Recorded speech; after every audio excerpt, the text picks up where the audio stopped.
Welcome to my 175th video on my work with OO gauge. This part will be mainly some running video, catching up with the latest developments on my Hornby Dublo 3-rail tabletop railway, but I'll start with just a run over of my latest change to the track plan, adding one more siding. Since I had more 3-rail track and there were spaces here and there on the tabletop, I was always inclined to be thinking of where I might add more spurs. I like having a bunch of sidings on a layout so that I can leave locos and/or other rolling stock parked here and there whilst continuing with running on the main lines. I figured that the two back sections of my main loop, the inner and outer section, were far enough apart that I could usefully fit a siding in between them. Since the fit was going to be fairly tight, I tried this out by laying pieces of track directly on the tabletop to see exactly what pieces I would need and how they would fit. I only had left-hand isolating points on hand, so the siding needed to start with a left-hand point, which meant that it would need to come off the inner loop section, which was okay. I had a half straight between the left-end curve and the point for the reversing loop, so it was easy enough to replace that half straight with a left-hand point. Then I laid down the rest of the track pieces for the new siding from there. This was my layout diagram before this change. And here's the new siding added in between the two loop sections at the top. There were a couple of issues with getting this siding together. For one thing, I had no more half curves on hand, and I would need a half curve to bring the track back parallel to the loop after the point. I had lots of standard full curves on hand. They tend to be the most common 3-rail track pieces, as 8 of them were included in every train set sold. So I figured that I would cut one of the full curves, that I was never really going to get to use, into 2 half curves.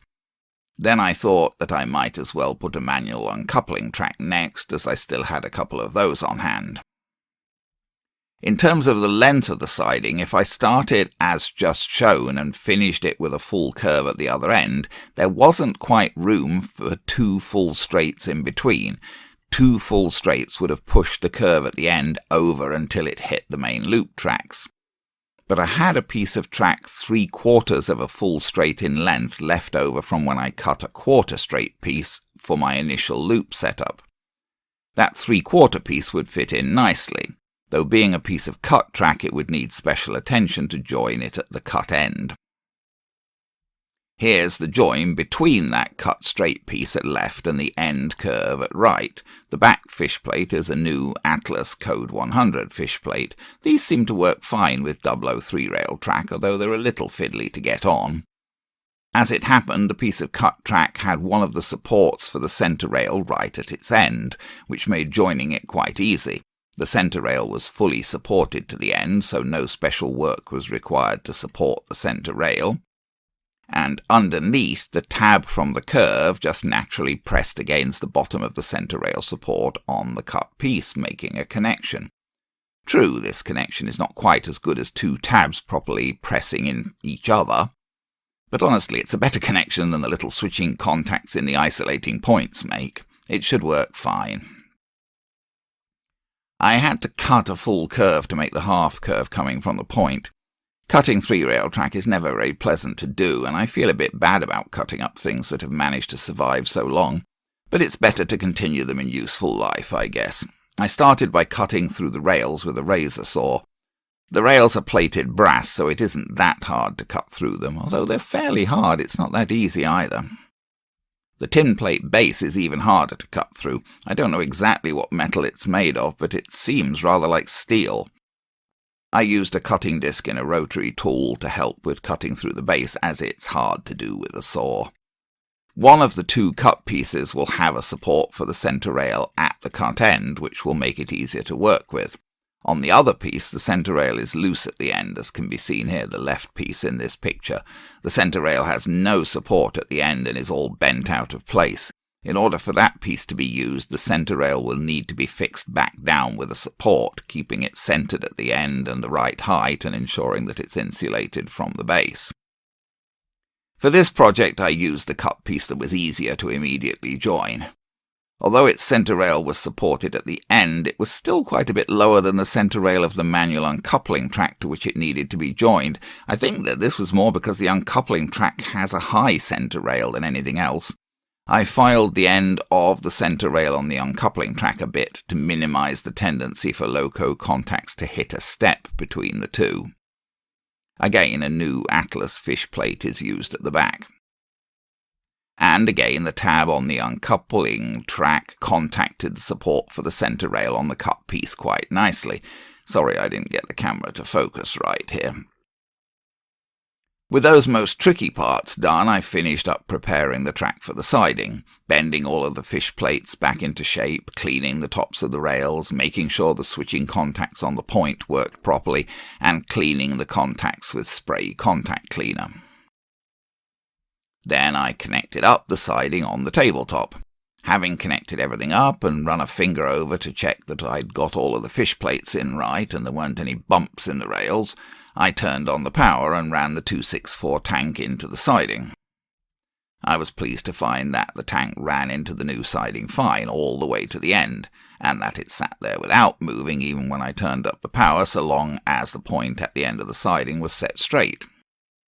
Eventually I really need to commit and screw down the track, which, if I've got things right, should improve running. But for now I'll just try to show you some running video with things as they are. So let's just see if I can give you a look at how things are on the 3-rail Hornby Dublo tabletop now. Quite a lot has happened since I was last doing running video on here. Well, we got the backdrop up for one thing. Keep our fingers crossed that that is holding up.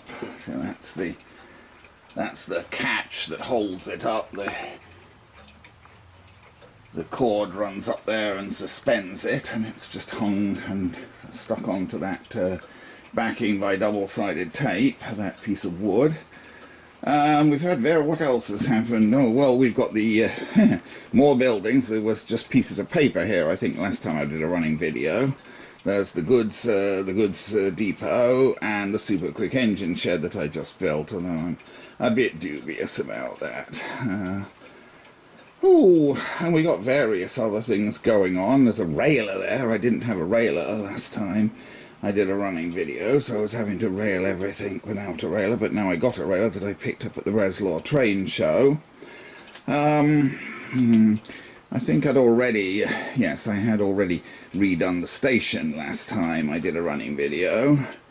And now I've got new sidings. I've got a siding along the front here that comes right along, off the front and right along.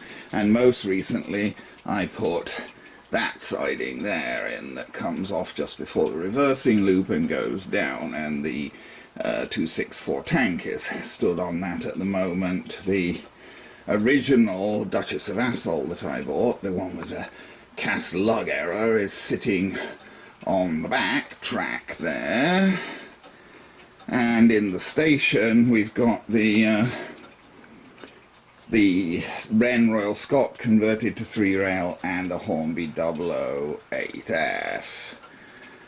But I think I'm going to start off by railing. This is the second Duchess of Atholl that I bought, and I'm going to convert one of them to be the Duchess of Buccleuch. I bought the plates from Fox Transfers.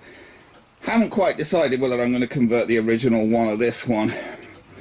I might convert the original one because the original one, the numbers are already coming off it, whereas this one has its numbers on quite well, and I've got to change the number for it to be, well, I guess the number's only coughing off on one side on the original. I haven't decided. I'll look at them closely and decide, but one or other of them's going to change to the Duchess of Buccleuch, which I think means it changing from 6231 to 6234 as well. Of course, it's having a new nameplate.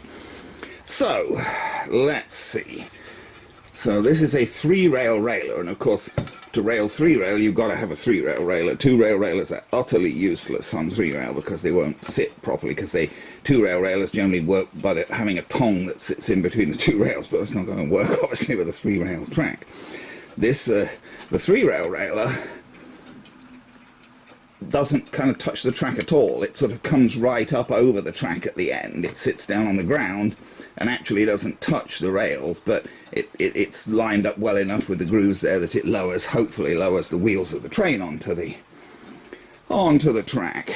Of course, doing this with a camera and with no handheld remote for operating the train makes everything a bit more difficult.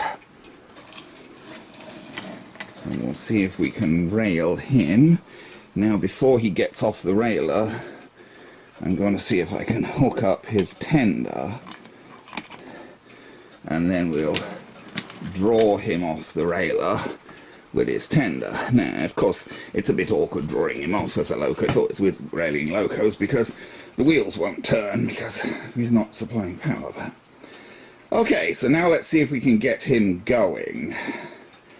Now, to do that, I already got the power on the power bar, the main power turned on, but I have to set this point. I have to set this point to turn to feed power down into that siding. This point and this point are set to turn, so he should go round the inner track, and those 2 points at the back that branch off to the other siding and the reversing loop are set straight. You can see that those points are both straight, so he should just go straight through there. Famous last words. That's what's supposed to happen. Now I've got to give him power, which I have to bend down to do because I don't have any handheld remote on this. Whew, so it's hard to do whilst keeping the camera on things. Oh, and he's not going. Why is he not going? I don't know. Whoa, now he's going. Whoa. Sorry. He just needed a bit of push to contact, and then he took off at a ridiculous speed and derailed himself. Sorry. I don't know what was going on there. Maybe I didn't rail him quite right in the beginning. Let's try again. He is a fairly free runner, this guy. He ran faster in the servicing cradle. Oh! Oh dear. Railway disaster. I know what happened there. I know exactly what happened. The buffer... the buffer that's... It's not fixed down yet. The buffer that's supposed to be on the end of that siding moved over too close to the track, and he hit the buffer and it knocked him off. Oh dear, so I guess we're going to have to rail him again. So we'll put the railer on again. Oh dear, oh dear, oh dear. Life is full of disasters, really.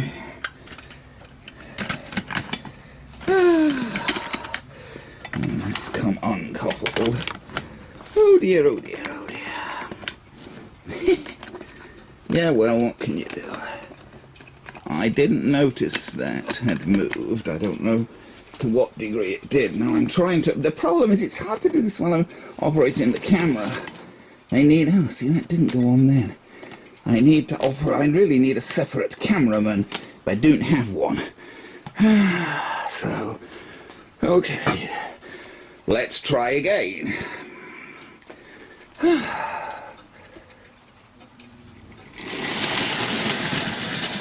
Try and keep him going at a more moderate speed this time. Oh, and I've got to reset this point, else he'll derail when he gets there. Oh dear, I beg your pardon, I'm getting somewhat flustered and out of breath, and I'm not feeling that great today anyway. Oh dear. So there, well, he's going at least now. Right now he's still the Duchess of Athol, but he might become the Duchess of Buccleuch. And like a lot of these trains, he seems to be getting up a bit getting a bit faster as he runs. That seems to be very typical of these old three-rail trains. They start off a bit slowly, and then they just warm up a bit and they start going faster. And he, frankly, is probably the fastest of all of my three-rail locos. As it happens, he's just the freest running, I think. Okay, so what shall we do with the drunken sailor? Maybe we'll put him back into this siding if he'll consent to back across the point. Yes, he did. So, well, see, some things work. He actually backed across the point without derailing, and we'll close that point so he won't run. Maybe we'll see if we can bring the other Duchess of Atholl round from the back. I just hope none of these tracks are too close together. So we set those 2 points. And let's see if we can get the original Duchess of Atholl to run. This is what's everything. That's the one I had first. It was my very first 3-rail loco. This was. It came with a Duchess of Atholl train set, which is what I bought to start off my 3-rail exercise. And there he goes. Oh, and there he derails as well. We do get quite a lot of derailment. We'd better turn the power off, hadn't we, before we try and re-rail things. Whoa. Yeah, he derailed on that point, which is, frankly, a bit of a weak spot.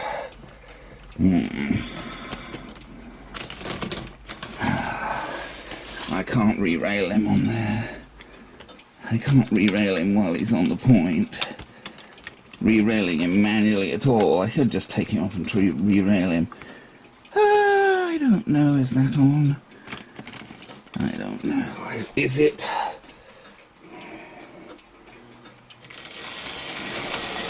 I'm trying to back him up to some straight track here so I can see if I've got him railed properly. I think I have. There's the 2 Duchess of Atholls at the moment, one of whom's going to become the Duchess of Buccleuch. So let me see again if we can get him to go round without derailing. Will he derail when he goes over that point again? I don't think so, but you know, none of this track is even screwed down yet because I'm still sort of playing around making changes to it a bit. Go on, get past there. Okay, I think I'm going to stop him on the back track again now. Oh dear, and we'll try and maybe bring the 2, yes. I'm getting confused myself about what I need to do here. Feed the power to the inner track by changing those 2. And if we change this one, then that should feed power to that siding and we should be able to bring this guy out. At least the nice thing about 3-rail is you don't have to scratch your head figuring which way to turn the power. You always turn it up forward to make the loco go forwards and backwards to make the loco go backwards. That's of course not at all true on 2-rail, where the direction is entirely dependent on the way the tracks are wired. But not on 3-rail. Oh god.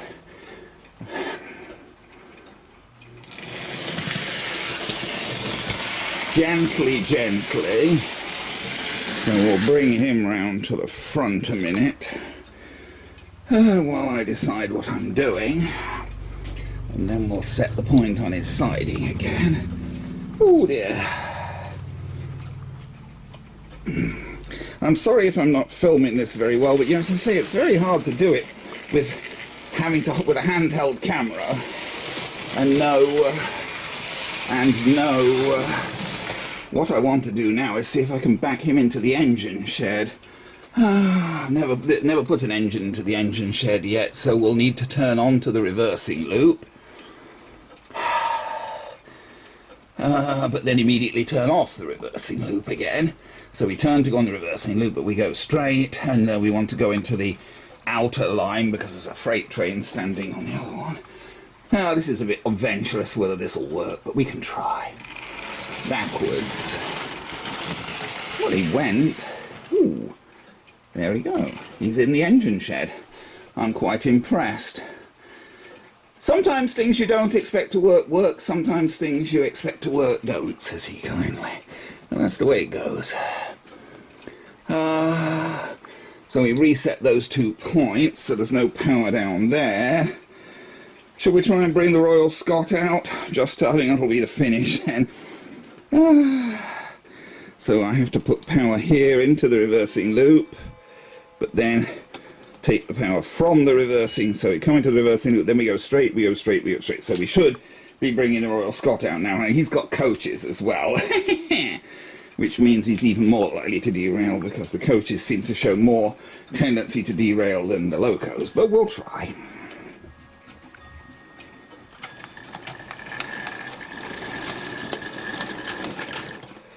Yeah, he stopped on the point because I took him too slowly into the point. He won't really go over points. I'm setting that point back. Did I set all the other points correctly? Ooh, told you. Those confounded coaches have derailed. And then he's derailed.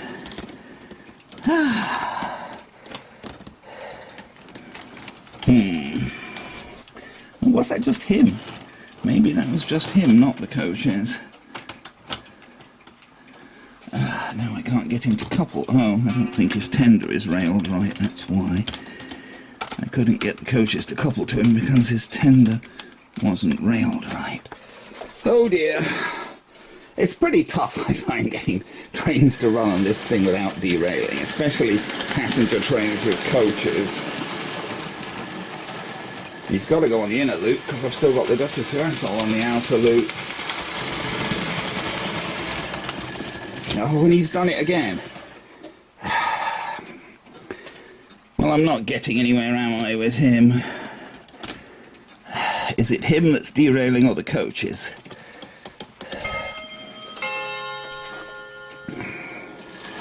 I mean, he's getting derailed, but I don't know whether it's his fault or the fault of the coaches.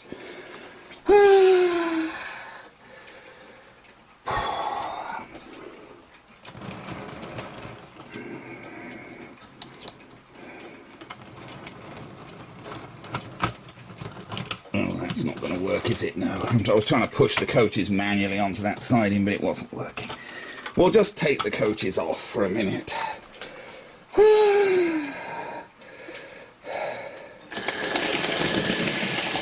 See if I can get him to run light engine, and if I can... No, see, he keeps derailing on that point. He keeps derailing when he comes round here, and I don't really entirely know why.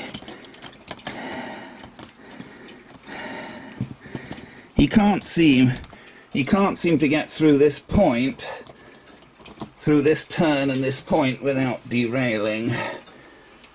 I don't know.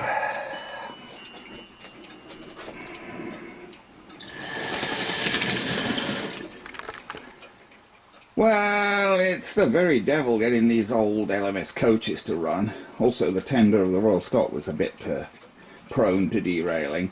I could not get those Royal Scot coaches, the ones with the Royal Scot 9 boards on them, to run.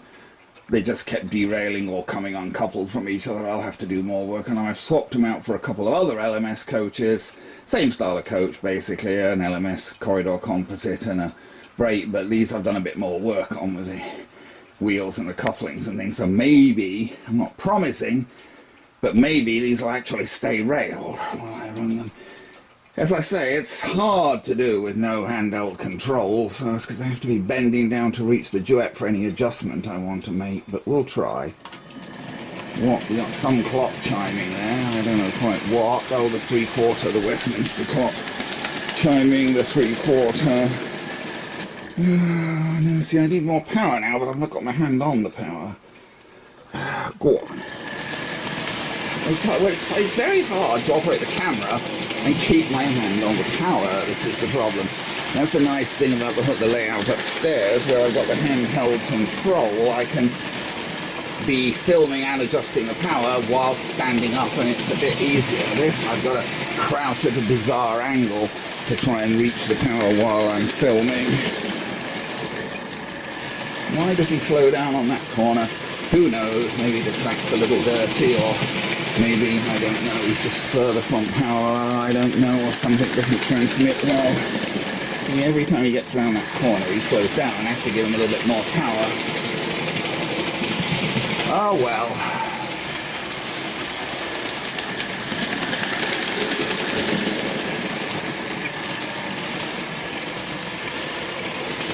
At least I got him to go round. And you've seen what the layout is now. Obviously I have to do more work getting trains running. I'm not having all that much success getting trains running for whatever reason, but I think for now I'm going to leave it at that, because quite honestly I'm tired and I don't feel that well at the moment, and I've done about as much as I think I can do for now.